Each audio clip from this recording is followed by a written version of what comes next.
2017 সালে রাঙ্গামাটি ও চট্টগ্রামে পাহাড় ধসে মারা যায় প্রায় 150-র বেশি মানুষ। 2026 সালে ঠিক একই এলাকায় একই কারণে আবার লাশের মিছিল বসে। প্রশ্নটা সহজ, কিন্তু উত্তরটা অস্বস্তিকর।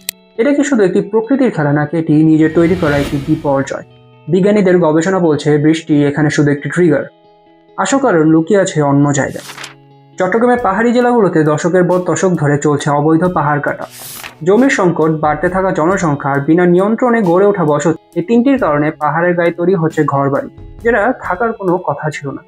গবেষণা বলছে 90 দশকের পর থেকে এই প্রবণতা তীব্র হয়েছে। গাছ কেটে ফেলায় মাটি আঁকড়ে ধরার শক্তি হারায়। তারপর যখন বৃষ্টি হয়, আলগা মাটি আর দাঁড়িয়ে থাকতে পারে না, নেমে আসে ঢালু বেয়ে ঘুমন্ত মানুষের ওপর। কক্সবাজারের চিত্রটা আরও জটিল। 10 লক্ষের বেশি রোহিঙ্গা শরণার্থীরা মিয়ানমার থেকে পালিয়ে আশ্রয় নিয়েছে এমন একটি পাহাড় এলাকায়, যেখানে গাছ কেটে সাফ করা হয়েছে অস্থায়ী শিবির বানাতে। এই মাটি এমনিতেই অস্থিতিশীল, তার উপর ঘনবসতি সেই ঝুঁকি আরও বাড়িয়ে দিয়েছে। জাতিসংঘের তথ্য বলছে গত 5 বছরে এই ধরনের ধসে বহু শরণার্থীর মৃত্যু হয়েছে, কিন্তু তাদের ফিরে যাওয়ার পথ বন্ধ। মিয়ানমারে চলছে সংঘাত, তাই তারা আটকে আছেন এমন একটি ভূমিতে যা প্রতি বর্ষায় তাদের জন্য মৃত্যু ফাঁদ তৈরি হয়েছে।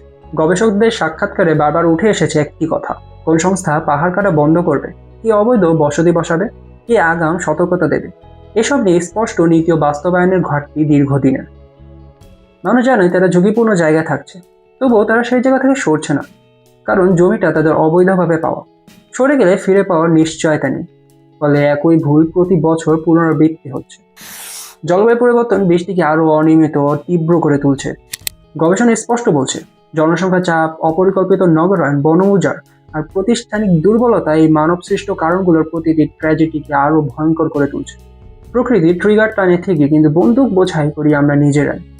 দুর্যোগের পর ত্রাণ দেওয়া সোজা, কিন্তু দুর্যোগ ঠেকানো কঠিন, কারণ তার জন্য দরকার সাহসী সিদ্ধান্ত, দীর্ঘমেয়াদী পরিকল্পনা আর রাজনৈতিক সদিচ্ছা।